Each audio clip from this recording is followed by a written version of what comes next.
Hey guys, Grassman here. Welcome to the second channel. I think this is the first video on the second channel.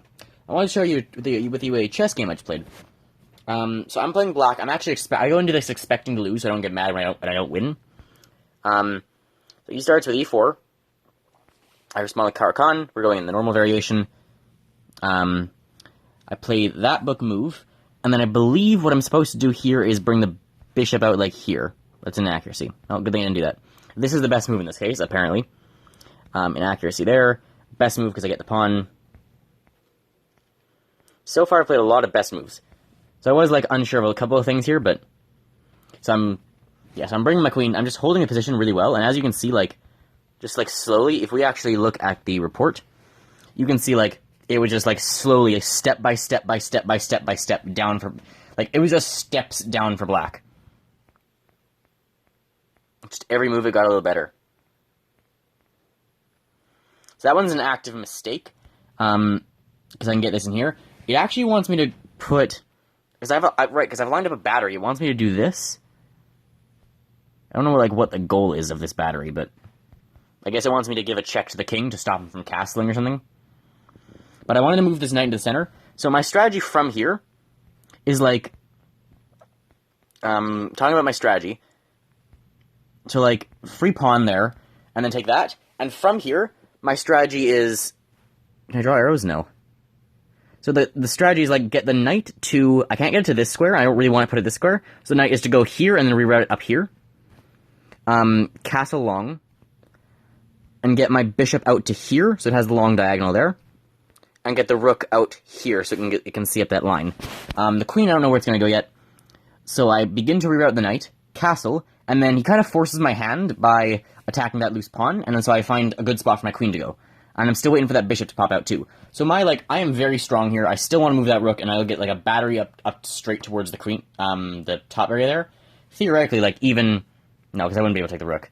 I was going to say theoretically, the pawn, the bishop, and the knight you're going to get from that, or the rook you're going to get from that are even worth sacrificing the queen, but then you don't get the rook. Anyway, he makes that mistake, and I fully reroute my knight. He goes back to there, and I see, okay, I have an interesting opportunity to infiltrate with my knight, because I can jump behind all of his pawns now. His pawns are all, very advanced forward. They're kind of loose. I've got my knight sitting really happily in there. What I actually wanted is this, so that even if I try and move my knight in here, he'll just, take it with the bishop, which apparently isn't what he wants him to do anyway. B4? Just wants this.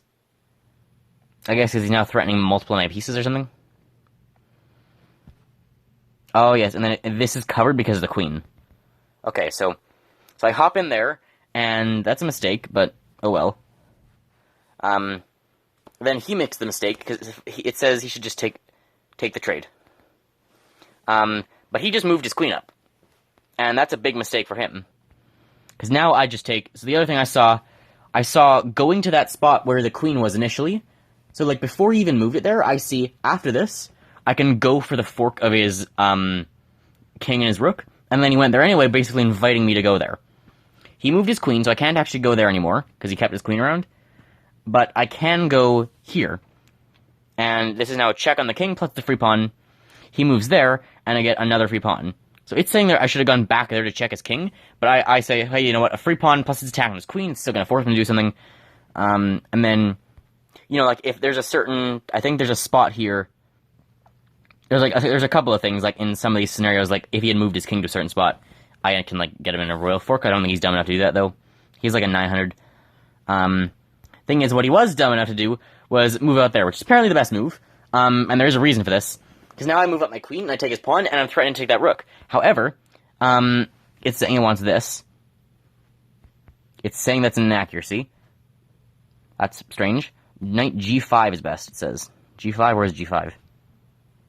Okay. Anyway, so the main thing is, as you'll see here, he goes there, I go here, which is the best move, but I run the risk of, how do I get out? My queen is trapped. If he goes down and starts, terrorizing my king, which is why it's so important to be castled, he can't terrorize my king here. But if he could, my queen can't get out right now. The only ways out are all covered by his queen. So the only reason I knew this would work was because kind of regardless of what he does, I bring in my rook it says it wanted him to bring his bishop back, which is what he did the next move. He's already down 10 points, because the ladder's just been like, I've been getting better every move. And the only reason it wanted that is so that after I take the knight, I don't give him a check and like manage to steal his other rook. Or like, you know, even if he takes it with my queen and I take it back with my rook, now I also get his other rook. So using the bishop, that or moving his king up, either way stops me from like getting his other rook. So I do take the knight though. We trade queens. He's like completely out of material. I do that and I figure I'm gonna get like a check or something. He just moves it down there. And then I find this move, because his bishop is pinned, he can't actually get me here, and I'm attacking both his pinned bishop and the rook. So my goal is to go for the rook, unless he does something like this, in which case, you can see that goes from 15 to 25, because now I can move my rook in, and now everything is safe. Now even if he attacks the bishop, I just go back and I take his rook. So like, and this is a check. So I check him, and I can also manage to take his rook, and everything is still safe and guarded, because it's all on the same line. Then there's that. I know I'm going to want to deal with that at some point. There's like a lot of best moves. There's not really anything I can't do. I can't like hurt right now. I willingly sacrifice this pawn to get my other rook in the game, and I'm just basically looking for a checkmate now. There's a mate in 5. I'm really worried about a stalemate. This is a missed win apparently, because I had a mate. He blunders down there and blunders a mate in 3, and then I go there for just another inaccuracy because I had a mate. I go there. Here I'm trying to get the stuff out of the way because I'm really worried about stalemating him. So here I'm aware I give a check there, and here I know he has one more move. So he has at least a couple of moves. He can go there. He can still go back at this point. So I know he's got like some space around there in some of those moves. That was forced. But I am again really worried about like screwing this up. I could now just move down my rooks and get him that way. For whatever reason I'm like still just stalling.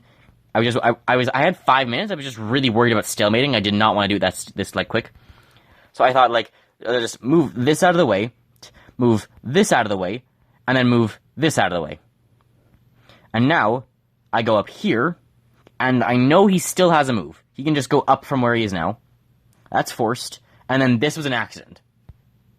So my strategy here was, like, go, like, queen to here, and then, you know, after wherever he brings his king, go, like, queen over here, and then get him, and then, like, bring the other queen that'd be here up to here. But apparently this was just mate, which I only realized it was an accident. It was an accident, but I realized because the queen's coming off that way, the queen and the rook also cut off the g4 square. The g6 square is cut off by the pawn, and the only thing cutting off the g5 square is that bishop way across the map that I didn't even remember I had. So I thought I knew, like, as long as it's a check, I don't have to worry, because if it's a check, I can't stalemate. If it's check, it'll just end up being a mate. But accidentally, he had nowhere to like, go after this. Like, he could have gone down to f6 if not for the queen being there. So, yeah, my queen being there, like, gave him the check and cut off his last route of escape. But yeah, this was a kind of not really a lucky game. Like, again, as you can see in the report, it just got better and better for me. A lot of my inaccuracies came from, like, not getting a mate, not getting stuff soon enough. I made no real mistakes. It was slightly in his favor in the beginning, because, like, that was just the opening stuff, though. But then, like, you can see, stare, all the way down. It just got progressively better. It was a really smooth win. I'm looking at, like, key moments. The last book move. That one's a mistake, but it ended up working out. You found the only good move. And then a bunch of missed mates. Faster mate. There's a faster mate. Hey, you have a faster mate. Hey, did you know there's a faster mate? Hey, there's a faster mate over here. But other than all the faster mates, yeah, it was a good game. But yeah, I wanted to say that I went in expecting to lose the game, so I wouldn't get mad or something, because I know I get, like, anger problems sometimes. But yeah, it was just like a really good, like, staircase type game. Yeah, hope you guys enjoyed. Remember to enjoy my content if you like and subscribe. Let me know if you would have done anything different, what you would have done. And I'll see you next time. Bye, guys.